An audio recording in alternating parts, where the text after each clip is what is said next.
저는 오늘 어제 저를 가난한 노인네라고 비웃던 그 아가씨를 면접장에서 만났습니다. 지하철 3호선 아침 9시. 출근길 사람들로 가득 찬 차량 안에서 저는 손잡이를 잡고 서 있었습니다. 낡은 점퍼, 손때 묻은 가방, 10년은 신은 듯한 운동화. 제 모습은 영락없는 가난한 노인이었죠. 에이 진짜 꼰대 냄새나. 옆에 서지 마세요. 명품 가방을 든 젊은 여자가 인상을 찌푸리며 비키라는 손짓을 했습니다. 저는 조용히 한 발 물러섰습니다. 하지만 그 아가씨는 멈추지 않았죠. 요즘 노인들은 왜 이렇게 출근 시간에 지하철을 타는 거예요? 차도 없으면서. 나이 들어서도 가난하게 사는 건 본인 잘못 아닌가요? 주변 사람들이 힐끗힐끗 저를 쳐다봤습니다. 누군가는 불편한 표정으로 고개를 돌렸고 누군가는 모른 척했습니다. 저는 그저 조용히 창밖을 바라봤습니다. 이 아이 저러다가 인생 크게 한번 꼬이겠구나. 속으로만 생각했습니다. 24시간도 안 되어 제 생각이 맞다는 걸 알게 될 줄은 그때는 몰랐습니다. 구독과 좋아요는 영상 제작에 큰 힘이 됩니다. 제 이름은 한정호, 올해 72입니다. 사람들은 저를 모릅니다. 길거리에서 스쳐 지나가도 지하철에서 옆에 앉아도 제가 누군지 알아보는 사람은 없죠. 그게 제가 원하는 삶이었으니까요. 하지만 제 또 다른 이름은 정호그룹 회장입니다. 국내 굴지의 대기업, 총 자산 수조 원대의 그룹사를 이끄는 사람이죠. 40년 전 작은 철공소에서 시작해서 여기까지 왔습니다. 제가 검소하게 사는 데는 이유가 있습니다. 젊은 시절 가난이 무엇인지 뼈저리게 겪었거든요. 한 끼를 걱정하던 시절, 전세금 마련하지 못해 쫓겨나던 시절. 그 시절에 저를 따뜻하게 대해준 사람들이 있었습니다. 모두 평범한 가난한 사람들이었죠. 부와 권력은 남들 앞에 자랑할 게 아니다. 겸손함을 잃는 순간 인간은 추해진다. 돌아가신 아버지께서 남기신 말씀입니다. 저는 그 가르침을 평생 지키며 살아왔습니다. 그래서 저는 매일 아침 지하철을 탑니다. 회사 전용 차량? 물론 있습니다. 하지만 그건 중요한 미팅이 있을 때만 이용하죠. 평범한 출근길에는 시민들과 똑같이 지하철을 탑니다.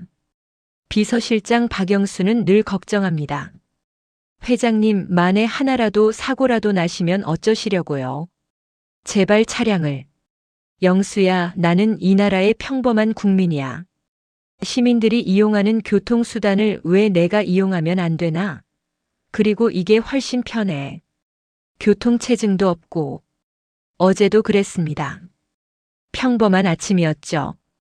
지하철역 계단을 올라가는데 뒤에서 하이힐 소리가 요란했습니다. 그리고 누군가가 제 어깨를 거칠게 밀쳤죠. 비켜요. 늦었다고요. 돌아보니 20대 후반쯤 되어 보이는 젊은 여자였습니다. 화장을 진하게 했고 명품 가방과 구두를 신고 있었죠. 하지만 그 눈빛에는 어딘가 모르게 불안함과 조급함이 가득했습니다. 저는 아무 말 없이 비켜섰습니다. 그 여자는 고맙다는 인사 한마디 없이 계단을 뛰어 올라갔죠. 요즘 젊은 사람들은 참 바쁘게 사는구나. 별 생각 없이 지하철에 올랐습니다. 그런데 공교롭게도 그 여자가 제 바로 옆 손잡이를 잡았습니다. 처음엔 저를 알아보지 못했습니다. 하지만 지하철이 출발하고 얼마 지나지 않아 그 여자가 저를 힐끗 쳐다보더니 인상을 찌푸렸죠. 에이 진짜. 작게 중얼거리는 소리가 들렸습니다. 저는 모른 척했습니다. 하지만 그 여자는 계속해서 불편한 표정을 지으며 저를 훑어봤습니다. 왜 저러는 걸까? 이해할 수 없었지만 제 일에 집중하기로 했습니다. 오늘 오전에 중요한 임원회의가 있었거든요. 가방에서 서류를 꺼내 검토하기 시작했습니다. 그때였습니다. 요즘 노인들은 왜 이렇게 출근 시간에 지하철을 타는 거예요? 제 귀를 의심했습니다. 분명 저를 향한 말이었습니다. 천천히 고개를 돌렸죠. 그 여자가 저를 똑바로 쳐다보고 있었습니다. 차도 없으면서 나이 들어서도 가난하게 사는 건 본인 잘못 아닌가요? 젊었을 때 열심히 안 살았으니까 저렇게 늙어서도 지하철 타고 다니는 거 아니에요? 주변이 조용해졌습니다. 모든 시선이 저와 그 여자에게 쏠렸죠. 저는 아무 말도 하지 않았습니다. 그저 조용히 그 여자를 바라봤습니다. 뭘 봐요? 제가 틀린 말 했나요?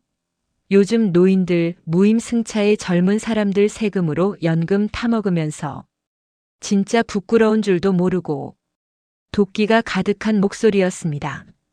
저는 그제야 깨달았죠. 이 아이는 지금 누군가에게 화풀이를 하고 있구나. 아마도 오늘 중요한 일이 있는 모양인데 불안하고 초조해서 제게 화풀이를 하는 거겠죠. 죄송합니다만 저는 그저 출근하는 중입니다. 제가 조용히 말했습니다. 하지만 그 여자는 비웃었죠. 출근? 이 나이에 무슨 출근이에요? 설마 청소 같은 거 하러 가세요? 아, 그 순간 저는 깨달았습니다. 이 아이는 진짜 문제가 있구나. 단순히 초조해서가 아니라 사람을 외모로 판단하고 무시하는 게 습관이 된 거구나. 네, 청소도 귀한 일입니다. 저는 담담하게 답했습니다. 더 이상 대화할 필요가 없다고 생각했죠. 하지만 그 여자는 멈추지 않았습니다. 귀한 일이긴요. 가난해서 어쩔 수 없이 하는 거면서 에휴 옆에 있기 싫다. 그리고는 자리를 옮겼습니다. 주변 사람들이 저를 동정하는 눈으로 바라봤습니다. 어떤 여학생은 제게 다가와 작게 말했죠. 할아버지 신경 쓰지 마세요. 저 사람이 이상한 거예요. 괜찮아요. 고맙습니다. 저는 미소 지으며 답했습니다. 하지만 속으로는 생각했죠. 저 아이는 분명 곧 큰 대가를 치르게 될 거야. 사람을 저렇게 대하면 언젠가는 부메랑처럼 돌아오는 법이니까. 지하철이 강남역에 도착했습니다. 저는 내렸고 그 여자도 같은 역에서 내렸죠. 하지만 서로 다른 방향으로 걸어갔습니다. 지상으로 올라오자 박영수 비서실장이 검은색 제네시스 차량 옆에서 기다리고 있었습니다. 회장님, 오늘 아침은 어떠셨습니까? 별일 없었네. 그나저나 오늘 오전 면접 일정 있지? 네, 회장님. 마케팅 부서 신입사원 최종 면접입니다. 회장님께서 직접 보시겠다고 하셔서 준비했습니다. 그래, 좋은 인재들이 왔으면 좋겠군. 차에 오르며 저는 문득 생각했습니다. 아까 그 여자의 얼굴이 떠올랐죠. 저런 사람은 절대 우리 회사에 들어오지 않겠지. 인성이 저 모양인데. 하지만 세상은 참 아이러니합니다. 제 예상이 완전히 빗나갈 줄은 그때는 몰랐습니다. 회사에 도착하자마자 임원회의가 시작되었습니다. 정호그룹은 제조업부터 유통, IT, 금융까지 다양한 계열사를 두고 있는 대기업입니다. 오늘 회의 안건은 신규 사업 진출에 관한 것이었죠. 회장님, 최근 MZ세대를 타겟으로 한 소셜 커머스 시장이 급성장하고 있습니다. 저희도 이 시장에 진출하는 것이 어떻겠습니까? 마케팅 본부장이 프레젠테이션을 시작했습니다.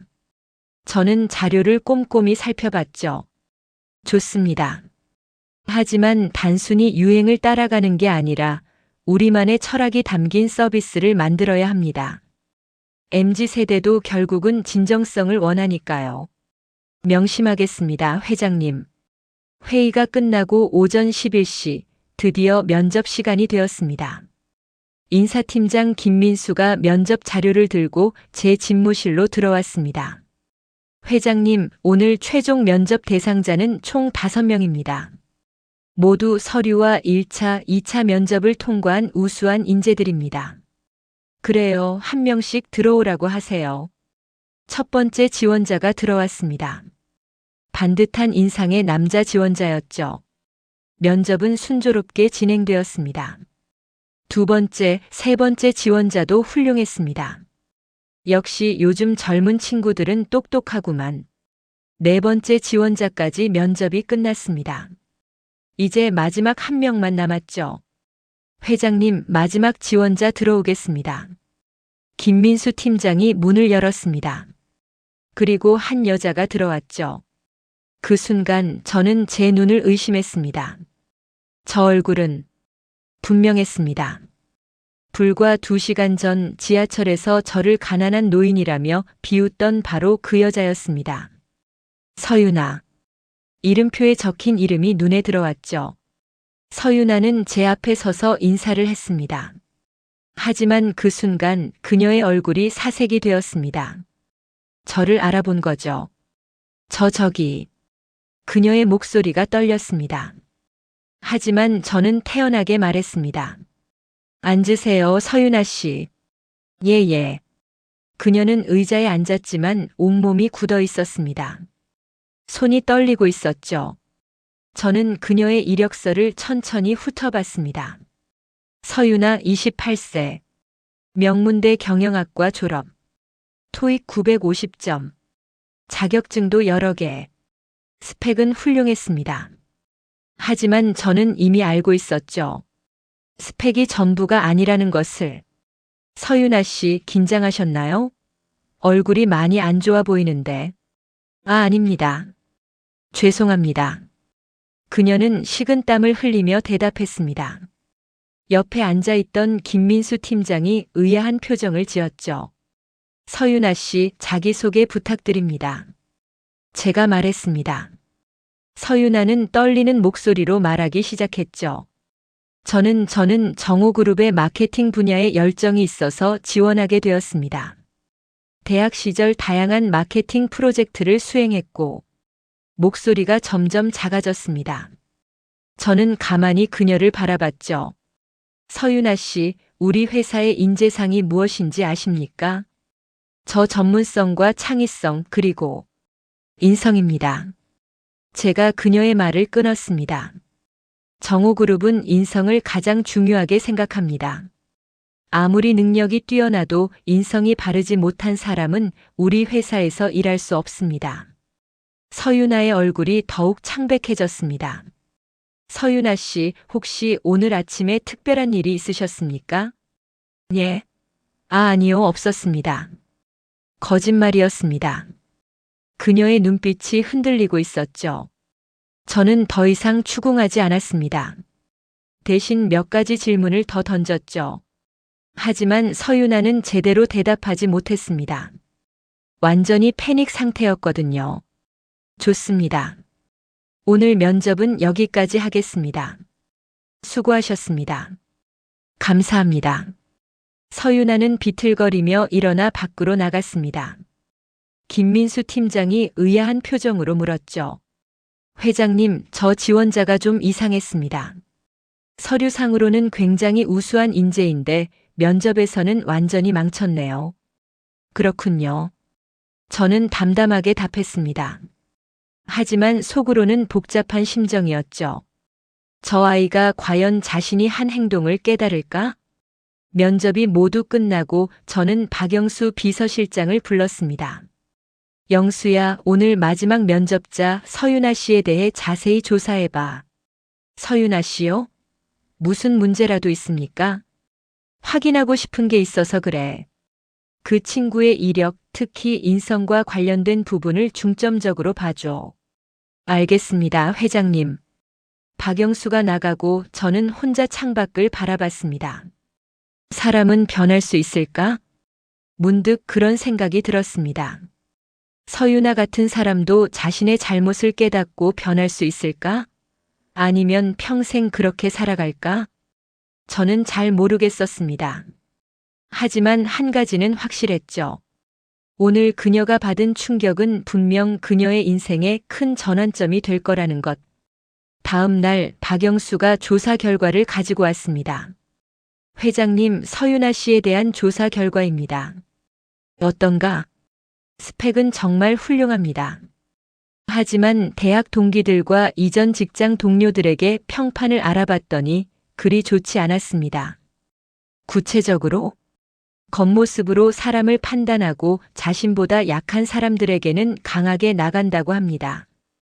반대로 상사나 교수님들에게는 과도하게 아부한다는 평가도 있었습니다. 그렇구만. 역시 제 예상이 맞았습니다. 어제 지하철에서의 행동은 우발적인 게 아니었던 거죠. 그게 그녀의 본성이었던 겁니다. 그리고 회장님, 한 가지 더 있습니다. 뭔가? 서윤아 씨가 지금까지 면접을 본 회사가 24곳이라고 합니다. 모두 최종 면접에서 떨어졌다고 하더군요. 24곳.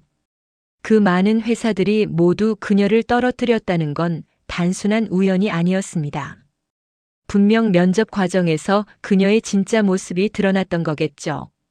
우리 회사가 마지막 희망이었던 모양이군. 그런 것 같습니다, 회장님. 어떻게 하시겠습니까? 저는 잠시 생각에 잠겼습니다. 이 아이에게 기회를 줄까 말까? 하지만 저는 곧 결정을 내렸습니다. 영수야, 서윤아 씨를 한 번 더 불러봐. 내가 직접 이야기하고 싶은 게 있어. 알겠습니다, 회장님. 박영수는 고개를 갸웃하면서도 제 지시를 따랐습니다. 아마 이해가 안 됐을 겁니다. 왜 회장이 직접 탈락한 지원자를 다시 부르는지. 하지만 저에게는 이유가 있었습니다. 이 아이에게 마지막 기회를 주고 싶었던 거죠. 진심으로 반성하고 변할 마음이 있는지 확인하고 싶었습니다. 만약 그렇지 않다면, 그럼 그녀는 평생 그렇게 살아가겠죠. 하지만 만약 정말로 변할 의지가 있다면 저는 기꺼이 손을 내밀 준비가 되어 있었습니다. 그게 제가 평생 지켜온 신념이었으니까요. 사람은 누구나 실수할 수 있지만 중요한 건 그 실수를 인정하고 바꾸려는 의지가 있느냐는 것. 사흘 뒤 서윤아가 다시 회사를 찾아왔습니다. 박영수가 전화로 회장님께서 직접 뵙고 싶어 하신다고 했을 때 서윤아는 처음엔 믿지 못했다고 합니다. 탈락했다고 생각했던 회사의 회장이 자신을 다시 부른다니. 그녀는 이번엔 훨씬 더 단정한 모습으로 왔습니다. 화장도 연하게 했고 명품 가방 대신 평범한 서류 가방을 들고 있었죠. 들어오세요, 서윤아 씨. 제 집무실에 들어온 서윤아는 여전히 긴장한 표정이었습니다. 하지만 지난번처럼 패닉 상태는 아니었죠. 앉으세요. 감사합니다, 회장님. 그녀가 조심스럽게 의자에 앉았습니다. 저는 그녀를 가만히 바라봤죠. 서윤아 씨, 왜 다시 불렀는지 아십니까? 저 잘 모르겠습니다. 솔직하게 말해보세요. 그날 아침 지하철에서 저를 봤을 때 무슨 생각을 하셨습니까? 서윤아의 얼굴이 순식간에 빨개졌습니다.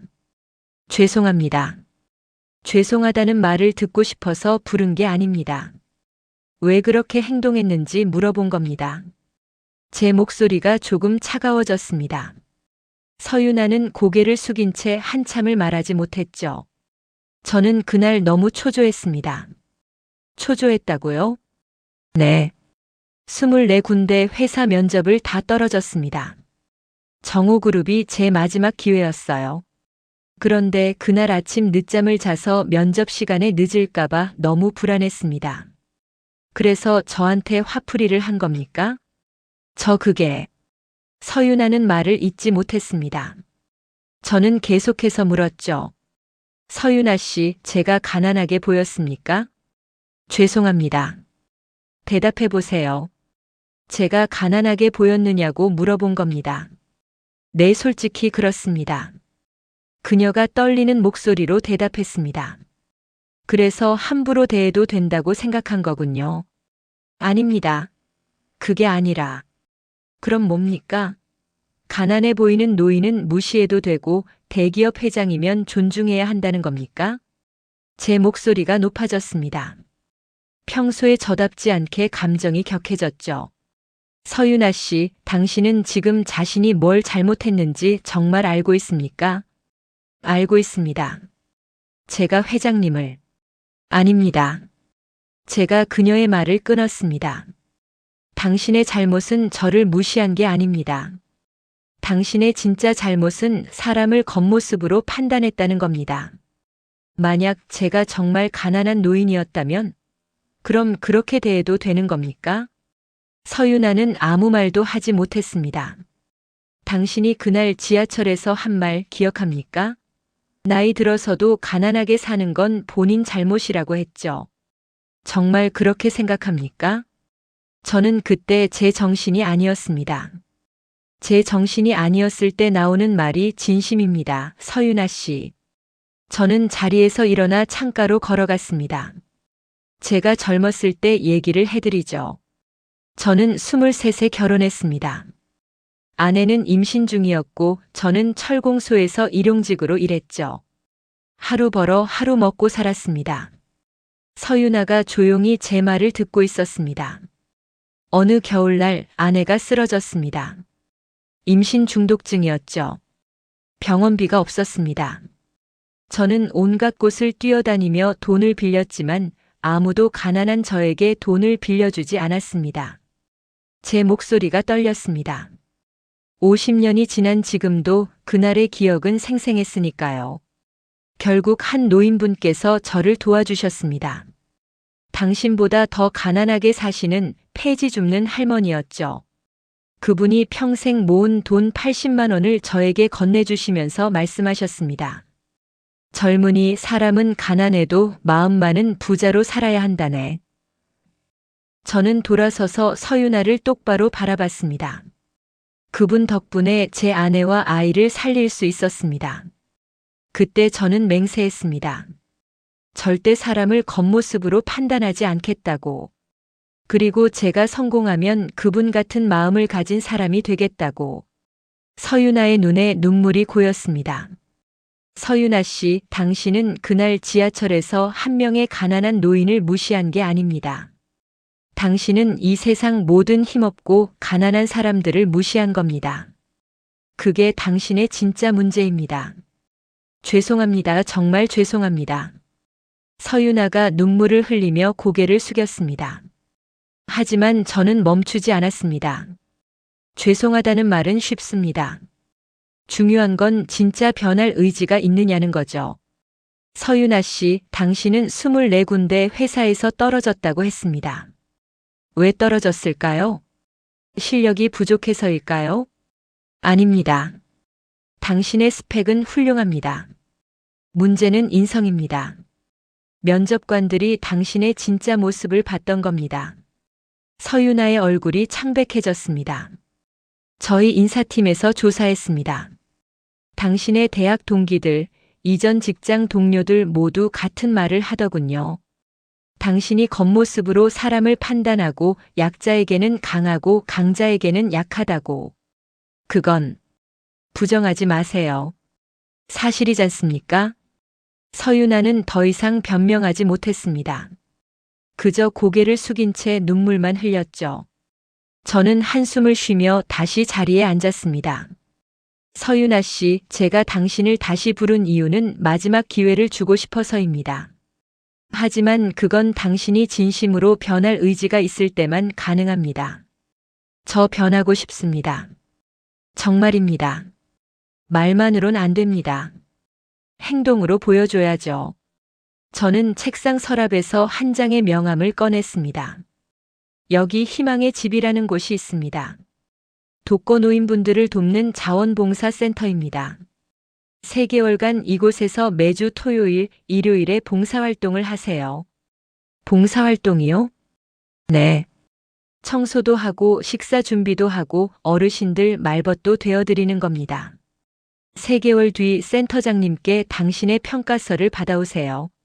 만약 진심으로 변했다고 판단되면 그때 다시 면접 기회를 드리겠습니다. 서윤아가 놀란 표정으로 저를 바라봤습니다.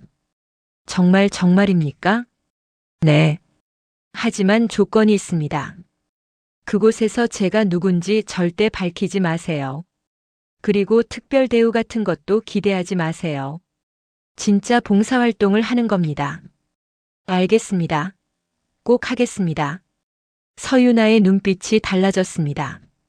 처음으로 진심 어린 표정이 보였죠. 좋습니다. 그럼 내일부터 시작하세요. 3개월 뒤에 다시 만나겠습니다. 감사합니다, 회장님. 정말 감사합니다. 서윤아가 깊게 인사하고 나갔습니다. 저는 혼자 남아 생각에 잠겼죠. 이 아이가 정말 변할 수 있을까? 확신은 없었습니다. 하지만 기회는 주고 싶었습니다. 누구에게나 두 번째 기회는 필요하니까요. 그날 저녁 집으로 돌아가는 차 안에서 박영수가 물었습니다. 회장님, 정말 괜찮으신 겁니까? 그 지원자에게 다시 기회를 주시다니. 영수야, 사람은 변할 수 있네. 물론 모든 사람이 변하는 건 아니지만 최소한 기회는 줘야 하지 않겠나? 하지만 회장님을 그렇게 모욕한 사람인데요. 그게 중요한 게 아니야. 중요한 건 그 아이가 자신의 잘못을 깨닫고 진짜 변할 수 있느냐는 거지. 만약 변한다면 그건 우리 회사에도 좋은 일이고. 박영수는 고개를 끄덕였지만 여전히 의아한 표정이었습니다. 하지만 저는 확신이 있었습니다.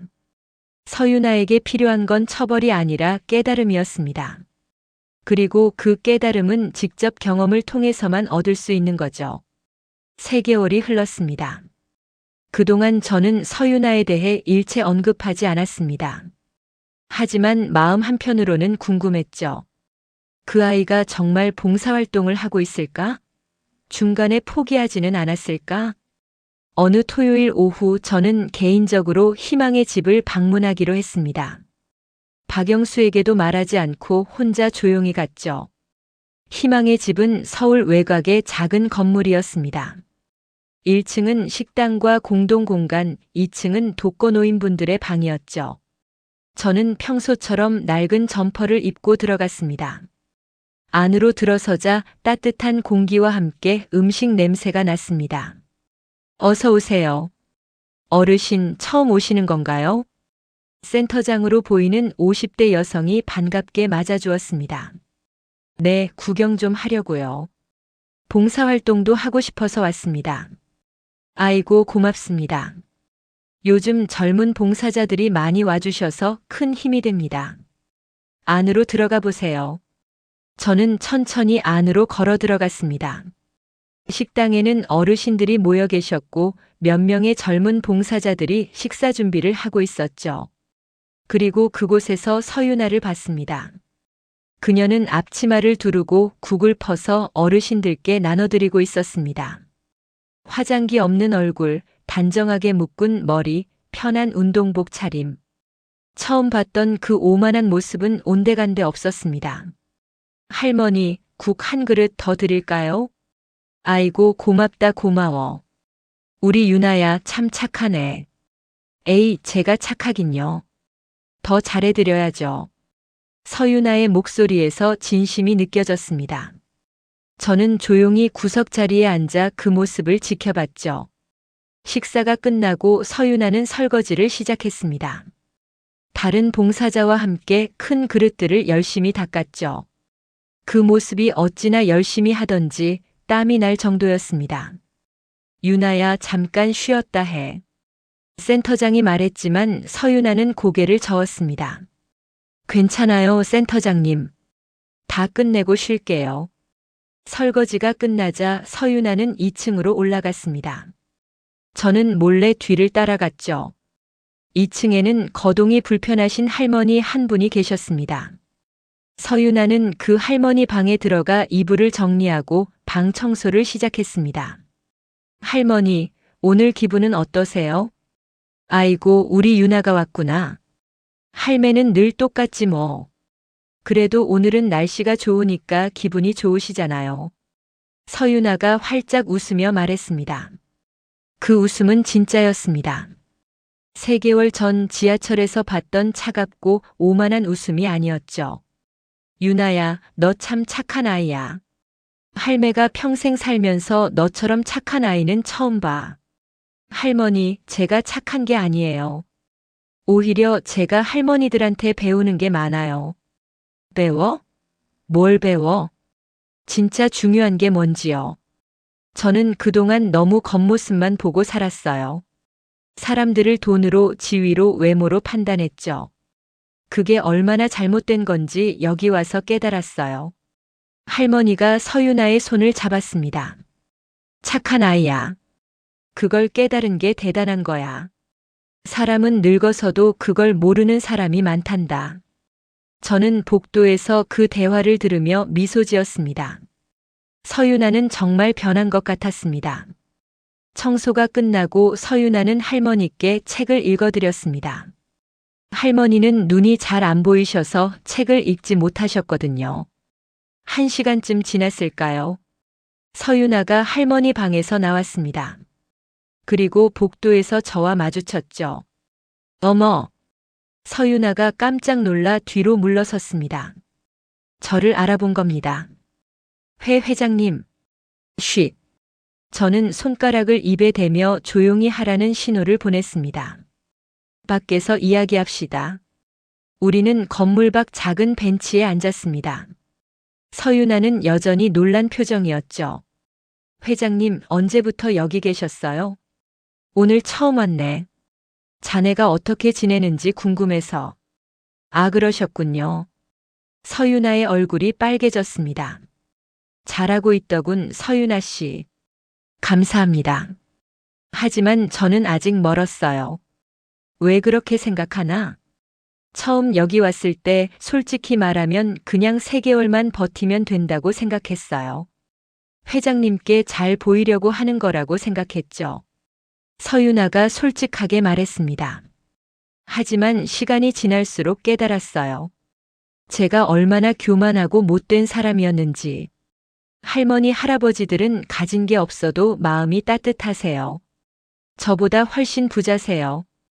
계속해보게. 특히 이순자 할머니, 아까 제가 방 청소해드린 할머니세요. 그분 이야기를 들었어요. 젊었을 때 정말 부자셨대요. 남편분이 사업을 크게 하셨다고. 하지만 사업이 망하고 남편은 돌아가시고 자식들은 연락을 끊었대요. 서윤아의 목소리가 떨렸습니다. 그분이 말씀하셨어요. 가난은 부끄러운 게 아니야. 부끄러운 건 가난한 사람을 무시하는 마음이지. 그 말을 듣는 순간 제가 지하철에서 회장님께 했던 말이 떠올랐어요. 눈물이 서윤아의 눈가에 맺혔습니다. 너무 부끄러웠어요. 제가 얼마나 못된 사람이었는지. 그래서 매일 할머니께 사과했어요. 제가 과거에 그런 생각을 가진 게 너무 죄송하다고.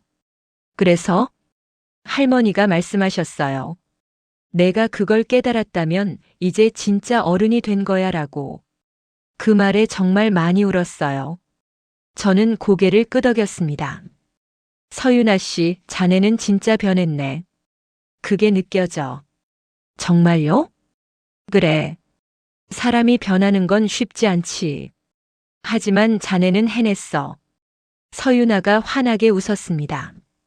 진심에서 우러나오는 웃음이었죠. 회장님, 한 가지 고백할 게 있어요. 뭔가? 처음에는 정말 회사에 들어가기 위해서 이 봉사활동을 시작했어요. 하지만 이제는 달라요. 설령 회사에 못 들어가더라도 저는 계속 이곳에 올 거예요. 할머니, 할아버지들이 제게 진짜 인생을 가르쳐 주셨거든요. 저는 감동했습니다. 이 아이는 정말로 변했습니다. 서윤아 씨, 월요일에 회사로 출근하게. 네. 출근이요? 그래. 자네를 채용하기로 했네. 3개월의 시험 기간은 끝났어. 이제 정식 직원으로 일하게 될 거야. 정말이요? 정말입니까? 서윤아가 벌떡 일어서며 소리쳤습니다. 그리고는 급히 손으로 입을 막았죠. 죄송해요. 너무 놀라서. 괜찮네. 기쁜 건 당연한 거지. 감사합니다, 회장님. 정말 감사합니다. 서윤아가 깊게 허리를 숙여 인사했습니다. 저는 그녀의 어깨를 가볍게 두드렸죠. 하지만 명심하게. 회사에서도 지금처럼 겸손하고 따뜻한 마음을 가져야 해. 능력도 중요하지만 인성이 더 중요하다는 걸 절대 잊지 말게. 명심하겠습니다. 우리는 다시 안으로 들어갔습니다. 센터장이 저를 보고 놀라며 달려왔죠. 어머, 한 회장님. 언제 오셨어요? 오늘 잠깐 들렀어요, 센터장님. 한 회장님? 서윤아가 센터장과 저를 번갈아 보며 물었습니다. 유나야, 이분이 우리 센터에 매달 후원금을 보내주시는 한정호 회장님이야. 정호그룹이. 아, 그러셨군요. 서윤아가 다시 한번 놀란 표정을 지었습니다. 제가 이곳의 후원자였다는 걸 이제야 안 거죠. 센터장님, 서윤아 씨 평가서 부탁드립니다. 아, 네. 유나는 정말 훌륭한 봉사자예요. 3개월 동안 한 번도 빠지지 않았고 할머니, 할아버지들이 정말 좋아하세요. 고맙습니다. 그럼 저는 이만 가봐야겠네요. 저는 서윤아를 보며 마지막으로 말했습니다. 월요일 오전 9시 인사팀으로 출근하게. 네, 꼭 그렇게 하겠습니다. 월요일 아침 서윤아는 정확히 8시 30분에 회사에 도착했습니다. 인사팀 김민수 팀장이 그녀를 맞이했죠. 서윤아 씨 환영합니다. 회장님께서 직접 채용을 결정하셨어요. 정말 대단하시네요. 감사합니다, 팀장님. 서윤아는 신입사원 오리엔테이션을 받고 마케팅 부서에 배치되었습니다. 그녀의 첫 업무는 시니어 타겟 마케팅 프로젝트였죠. 서윤아 대리, 이번 프로젝트는 50대 이상 고객들을 타겟으로 한 신규 서비스입니다. 회장님께서 특별히 관심을 가지고 계신 프로젝트예요.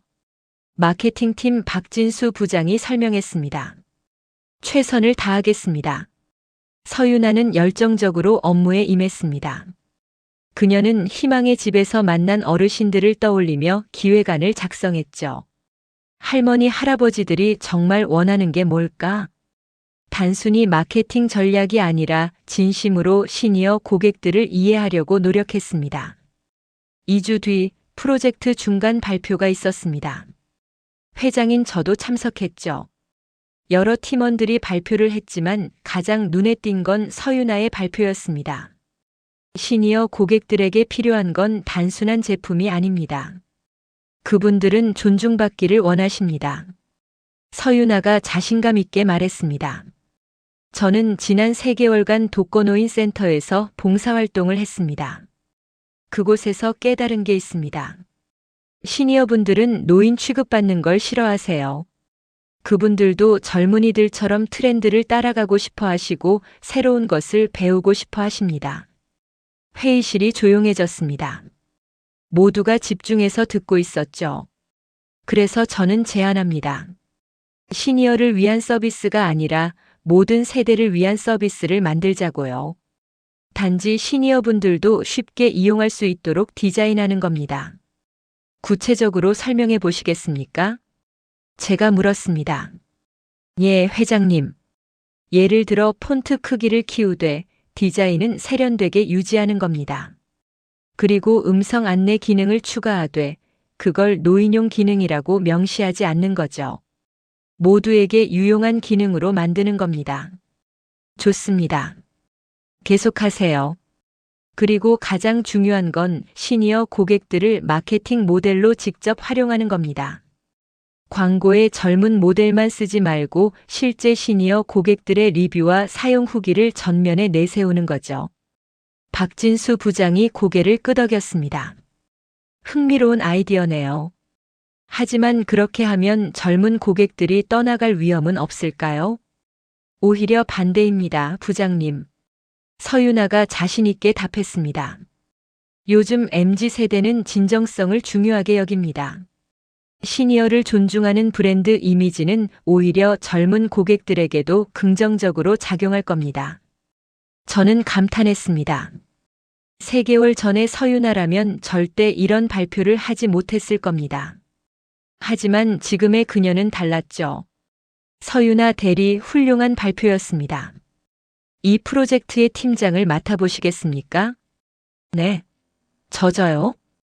그렇습니다. 신입이지만 가장 핵심을 이해하고 있는 사람은 당신입니다. 감사합니다, 회장님. 최선을 다하겠습니다. 회의가 끝나고 저는 서윤아를 제 집무실로 불렀습니다. 앉으세요, 서윤아 대리. 네, 회장님. 오늘 발표 정말 훌륭했습니다. 감사합니다. 모두 회장님 덕분입니다. 아닙니다. 자네 스스로 노력한 결과지. 저는 잠시 멈췄다가 말을 이었습니다. 서유나 대리, 제가 자네에게 한 가지 이야기를 해주고 싶습니다. 네, 회장님.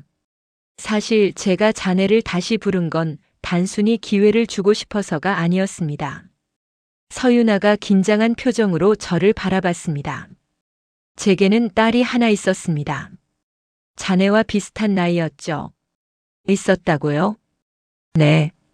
10년 전에 교통사고로 세상을 떠났습니다. 서유나의 얼굴이 굳었습니다. 제 딸도 자네처럼 똑똑하고 능력 있는 아이였습니다. 하지만 자네처럼 교만했죠. 사람을 겉모습으로 판단하고 자신보다 약한 사람들을 무시했습니다. 저는 창밖을 바라보며 계속 말했습니다. 저는 딸에게 여러 번 충고했습니다. 그렇게 살면 안 된다고. 하지만 딸은 듣지 않았죠. 그러다가 어느 날 딸이 후배 직원을 심하게 무시하고 괴롭혔습니다. 그 직원이 결국 회사를 그만뒀고 딸은 아무렇지도 않게 생각했죠. 제 목소리가 떨렸습니다. 그런데 그 직원이 퇴사한 날 밤 제 딸이 교통사고를 당했습니다. 상대 차량 운전자는 음주운전자였죠. 딸은 병원으로 이송됐지만 결국 깨어나지 못했습니다. 회장님, 서유나의 눈에 눈물이 고였습니다. 장례식장에서 그 후배 직원이 찾아왔습니다. 딸에게 그렇게 괴롭힘을 당했는데도 조문을 온 겁니다. 그 직원이 말했죠. 죄송합니다. 제가 좀 더 참았어야 했는데. 그랬으면 선배님이 변할 기회라도 있었을 텐데. 저는 눈물을 닦았습니다. 그 순간 깨달았습니다. 제 딸이 변할 기회를 갖지 못한 채 세상을 떠났다는 것을. 만약 누군가 딸에게 진짜 변화의 기회를 줬다면, 딸이 깨달을 수 있었다면. 회장님, 그래서 저에게. 그렇습니다. 자네에게서 제 딸의 모습을 봤습니다. 그래서 기회를 주고 싶었습니다. 제 딸이 갖지 못한 기회를. 서유나가 눈물을 흘리며 고개를 숙였습니다. 죄송합니다, 회장님. 제가 너무 몰랐습니다. 사과할 필요 없습니다. 자네는 그 기회를 잘 살렸으니까요. 진심으로 변했고 이제는 다른 사람들을 이해하는 사람이 됐습니다. 저는 책상 서랍에서 한 장의 사진을 꺼냈습니다. 젊고 아름다운 여성이 웃고 있는 사진이었죠. 제 딸 한지민입니다. 자네 나이 때 찍은 사진이에요. 서유나가 사진을 보며 또다시 눈물을 흘렸습니다. 자네가 성공하는 모습을 보면 제 딸도 저 하늘에서 기뻐할 겁니다. 자신이 하지 못한 변화를 누군가는 해냈다는 것을. 회장님, 저는 서유나 대리, 이제 자네는 제게 딸 같은 존재입니다. 앞으로도 지금처럼 겸손하고 따뜻한 마음을 잃지 마세요. 그게 제 딸에게 해줄 수 있는 마지막 선물입니다. 서유나가 자리에서 일어나 깊게 절했습니다. 회장님, 제가 살아있는 한 회장님과 지민 언니의 마음을 절대 잊지 않겠습니다. 그리고 저도 언젠가 누군가에게 이런 기회를 줄 수 있는 사람이 되겠습니다. 그 마음 잘 간직하세요. 그날 이후 서유나는 더욱 열심히 일했습니다. 하지만 단순히 성과를 내기 위해서가 아니었죠. 진심으로 고객들을, 동료들을, 모든 사람들을 존중하는 마음으로 일했습니다. 2개월 뒤 서유나가 이끄는 시니어 마케팅 프로젝트가 큰 성공을 거뒀습니다. 시니어 고객들의 반응이 폭발적이었고 예상외로 젊은 고객들도 이 서비스에 열광했죠. 서유나 대리, 이번 프로젝트 정말 대박이에요. 팀원들이 축하했습니다. 하지만 서유나는 겸손하게 답했죠. 제 혼자 한 게 아니에요. 모두 함께 노력한 결과죠. 그리고 무엇보다 진심이 통한 거예요. 그 모습을 보며 저는 흐뭇했습니다. 이 아이는 정말로 완전히 변했구나. 어느 금요일 오후 서유나가 제 집무실을 찾아왔습니다. 회장님, 보고 드릴 게 있어서 왔습니다. 무슨 일인가? 사실 내일 희망의 집에서 특별 행사가 있습니다. 할머니, 할아버지들의 생신잔치예요. 제가 준비를 도와드리기로 했는데 혹시 회장님도 함께 가실 수 있을까요? 물론이죠. 기꺼이 가겠습니다. 다음 날 저와 서윤아는 함께 희망의 집을 찾았습니다. 작은 파티가 준비되어 있었고 어르신들이 모여 계셨죠. 어머, 한 회장님. 유나랑 같이 오셨네요. 센터장이 반갑게 맞아주었습니다. 유나가 초대해줘서 왔습니다. 우리 유나 정말 착한 아이예요. 취직하고 나서도 매주 빠짐없이 와요. 이제는 급여의 일부를 후원금으로 내기까지 한대요. 그래요? 저는 놀라 서윤아를 봤습니다. 서윤아는 쑥스러워하며 말했죠. 제가 받은 게 너무 많아서요. 조금이라도 돌려드리고 싶었어요. 그때 이순자 할머니가 휠체어를 타고 나오셨습니다. 유나야. 우리 유나 왔구나. 할머니. 서윤아가 달려가 할머니를 안았습니다. 그 모습을 보며 저는 알았습니다. 이 아이는 진짜 변한 게 맞구나. 파티가 시작되고 케이크를 자르는 순간이었습니다. 서윤아가 마이크를 잡았죠. 할머니, 할아버지, 그리고 센터장님. 제가 한 말씀 드려도 될까요? 그럼 우리 유나 말 들어봅시다. 사실 저는 6개월 전만 해도 정말 못된 사람이었어요. 갑작스러운 고백에 모두가 놀랐습니다. 저는 사람을 겉모습으로 판단했고 가난한 사람들을 무시했어요. 제가 얼마나 교만했는지 몰랐죠. 서윤아의 목소리가 떨렸습니다. 그러다가 어느 날 제가 무시한 분이 사실은 대기업 회장님이라는 걸 알게 됐어요. 어르신들이 웅성거렸습니다. 그분이 바로 여기 계신 한정호 회장님이세요. 모두의 시선이 저에게 쏠렸습니다. 회장님은 저를 벌하지 않으셨어요. 대신 이곳에서 봉사하며 진짜 중요한 게 뭔지 배우라고 하셨죠. 그리고 저는 여기서 인생의 진짜 가치를 배웠어요. 서윤아가 저를 바라봤습니다. 회장님 그리고 할머니 할아버지들 덕분에 저는 새로운 사람으로 태어났어요. 정말 감사합니다. 그녀가 깊게 허리를 숙였습니다. 어르신들이 박수를 치기 시작했고 곧 박수는 우레와 같이 커졌습니다. 이순자 할머니가 눈물을 흘리며 말씀하셨습니다. 유나야, 내가 그렇게 변할 수 있었던 건 내 안에 원래 착한 마음이 있었기 때문이야. 회장님은 그걸 꺼내주신 거고. 맞아요, 할머니. 서윤아가 제게 다가와 말했습니다. 회장님, 제가 평생 갚아도 다 못 갚을 은혜를 입었습니다. 저는 이제 알아요. 진짜 부자가 누군지, 진짜 성공이 뭔지. 그게 뭔가요, 서윤아 대리? 진짜 부자는 돈이 많은 사람이 아니라 다른 사람을 존중할 줄 아는 사람이에요. 그리고 진짜 성공은 높은 자리에 오르는 게 아니라 다른 사람의 인생을 변화시킬 수 있는 사람이 되는 거예요. 저는 미소 지으며 그녀의 어깨를 두드렸습니다. 잘 깨달았습니다, 서윤아 대리. 이제 자네는 진짜 어른이 됐어요. 그로부터 1년이 흘렀습니다. 서윤아는 정호그룹에서 가장 주목받는 인재로 성장했습니다. 그녀가 이끈 시니어 마케팅팀은 회사의 매출을 크게 끌어올렸고 업계에서도 혁신적인 사례로 인정받았죠. 하지만 더 중요한 건 그녀가 사람들에게 보이는 태도였습니다. 서윤아 과장님, 이 기획안 괜찮을까요?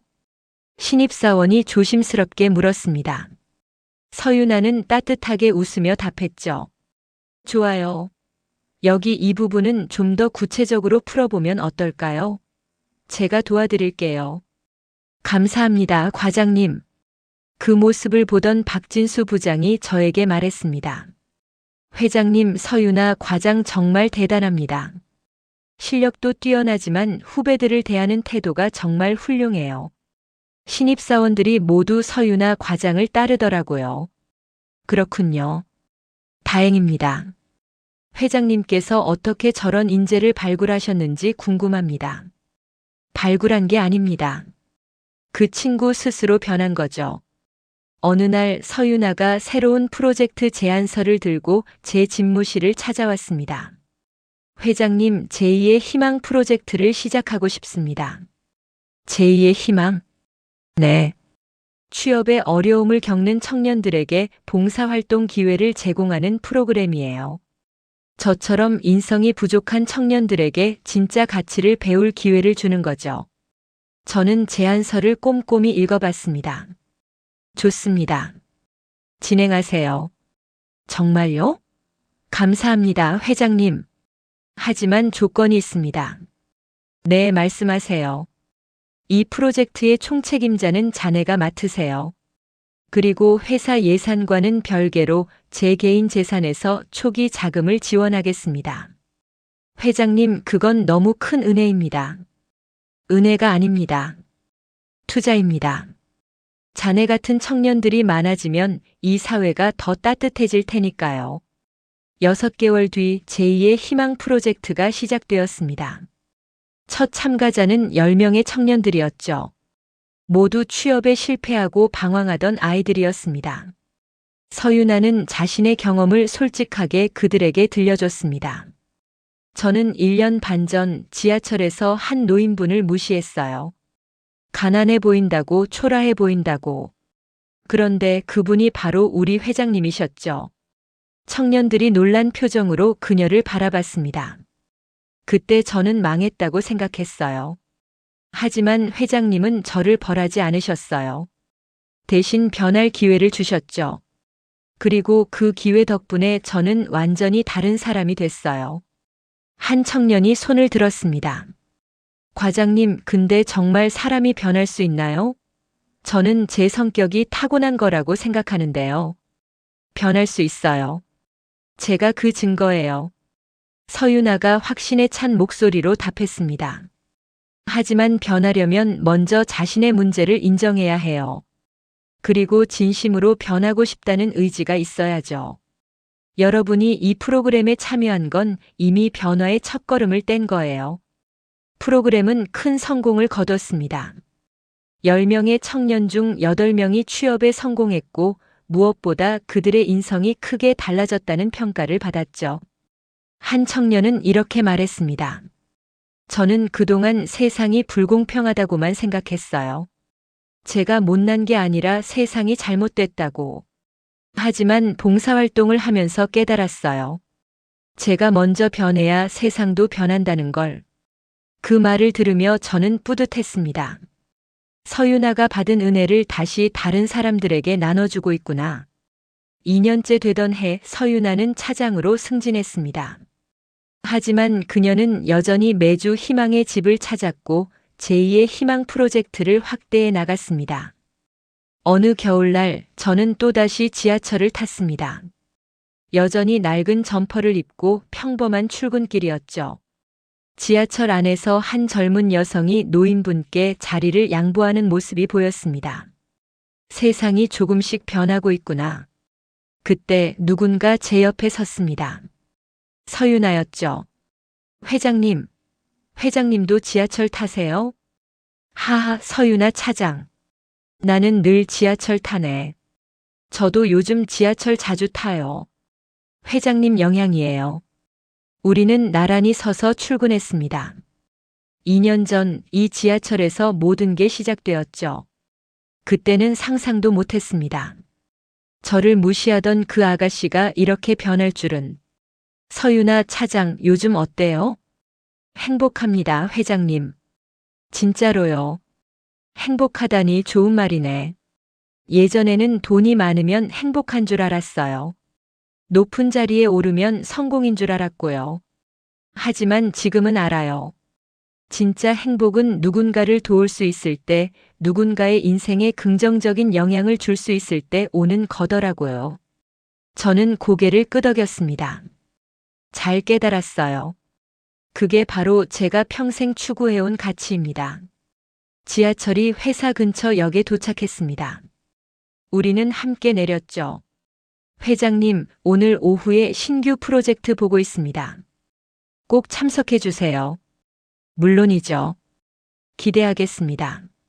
서윤아가 환하게 웃으며 먼저 걸어갔습니다. 그 뒷모습을 보며 저는 생각했습니다. 지민아, 내가 못다 한 변화를 누군가는 해냈단다. 저 아이가 앞으로 더 많은 사람들에게 희망을 줄 거야. 그러니 이제는 마음 편히 쉬렴. 그날 오후 서윤아의 프로젝트 발표를 들으며 저는 결심했습니다. 이제 슬슬 후계자를 준비할 때가 됐다고. 그리고 서윤아가 그 후보 중 한 명이 될 자격이 충분하다고. 능력도 중요하지만 진짜 리더는 인성을 갖춘 사람이어야 합니다. 서윤아는 그 두 가지를 모두 갖췄죠. 퇴근길 박영수 비서실장이 물었습니다. 회장님, 서윤아 차장을 정말 후계자 후보로 생각하시는 겁니까?